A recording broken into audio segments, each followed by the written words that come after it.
चुनावों में गड़बड़ी को लेकर हाईकोर्ट में याचिका दायर की गई थी। अब हाईकोर्ट ने ये याचिका स्वीकार कर ली है। भाजपा प्रत्याशी सुभाष सुधा ने हाईकोर्ट में ये याचिका दी थी।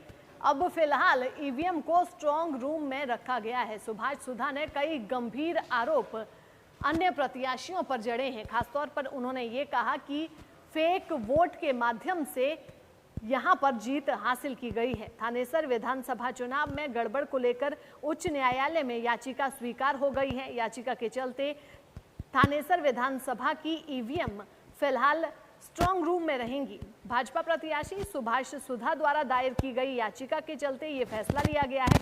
भाजपा से चुनाव लड़ने वाले पराजित प्रत्याशी सुभाष सुधा ने बताया कि उन्होंने चुनाव आयोग को शिकायत दी थी कि चुनाव में गड़बड़ी हुई है, जिस आधार पर माननीय उच्च न्यायालय में पिटीशन डाली गई, जो कि स्वीकार हो गई, जिसमें मुख्य आरोप है कि विदेश से जो लोग विदेश पहुंचे हुए हैं, विदेश गए हैं, उन लोगों के नाम पर यहां पर फेक वोट डलवाई गई है। विधायक अशोक अरोड़ा की जन्मतिथि में भी उन्होंने झोल की बात कही। उन्होंने कहा कि अशोक अरोड़ा की एक नहीं बल्कि दो डेट ऑफ बर्थ है और उन्होंने एक नगर परिषद की दुकान जो उनके नाम नहीं थी उसकी रजिस्ट्री करवाई है। सुधा के अनुसार अदालत में दूध का दूध और पानी का पानी हो जाएगा। उधर थानेसर के विधायक अशोक अरोड़ा का कहना है कि हरियाणा में 5 अक्टूबर 2024 को विधानसभा चुनाव हुए, जिसका 8 अक्टूबर को परिणाम आया और वे 3243 वोटों से जीते हैं। उन्होंने कहा कि हारे हुए प्रत्याशी ने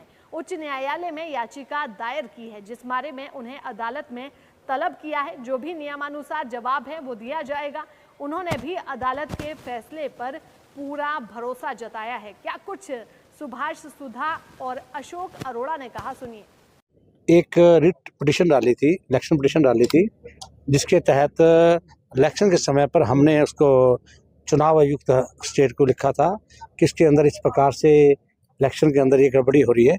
वो टोटल के टोटल जो हमने लिखा था उसके ऊपर बेस पे हमने हाई कोर्ट में डाली थी। तो इलेक्शन पिटीशन डालने के कारण अभी मुझे पता लगा कि मुझे भी एक नोटिस आया था, जिसके तहत हमारे डिस्ट्रिक्ट के अंदर 4 विधानसभाएं हैं।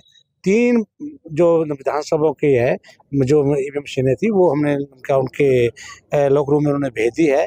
तो बाकी एक थानेसर को रोक लिया गया है। ये चुनाव याचिका जो हमने करी है, रिट पिटीशन डाली थी, उसकी वजह से उसको रोका गया है।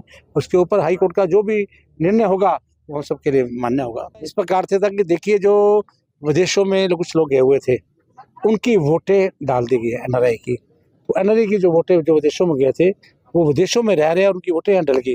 ये बहुत बड़ा एक उसके अंदर इलेक्शन कमीशन के अंदर हमने जो लिख के दिया है कि उसकी इन्वेस्टिगेशन होनी चाहिए और उसमें हाई कोर्ट में डाला है। सेकंड में जो प्रार्थी यहाँ से लड़ रहा था, इसके 2 डेट ऑफ बर्थ सर्टिफिकेट है जो यहाँ से लड़ा था, हमने वो भी दिया है। तीसरा एक बहुत बड़ा इसने कांड किया कि 152 नंबर शॉप दुकान है जो अपना उसकी मुस्लिम काउंसिल की थी, वो इसने इसके नाम भी नहीं थी, उसकी इसने रजिस्ट्री करवा ली थी।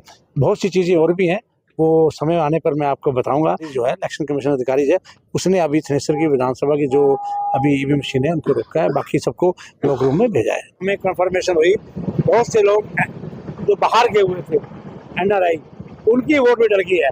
तो उसके लिए हमने अपना हाई कोर्ट में इसकी रिट पिटीशन डाली है और उसके तहत पूरी इन्वेस्टिगेशन होगी। दूध का दूध पानी का पानी हो जाएगा।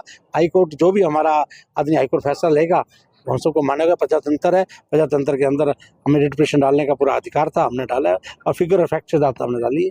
5 अक्टूबर को हरियाणा विधानसभा के चुनाव थे, थानेसर का भी चुनाव था और थानेसर में 8 तारीख को गिनती हुई, जिसमें कांग्रेस पार्टी का मैं प्रत्याशी था। 3243 वोटों से मुझे विजय घोषित किया गया। उसको चुनौती दी है हारे हुए प्रत्याशी ने और मामला उच्च न्यायालय में, उच्च न्यायालय की तरफ से हमें नोटिस आया, उसका जवाब देंगे। एक रिट पिटीशन डाली थी, इलेक्शन पिटीशन डाली थी, जिसके तहत इलेक्शन के समय पर हमने उसको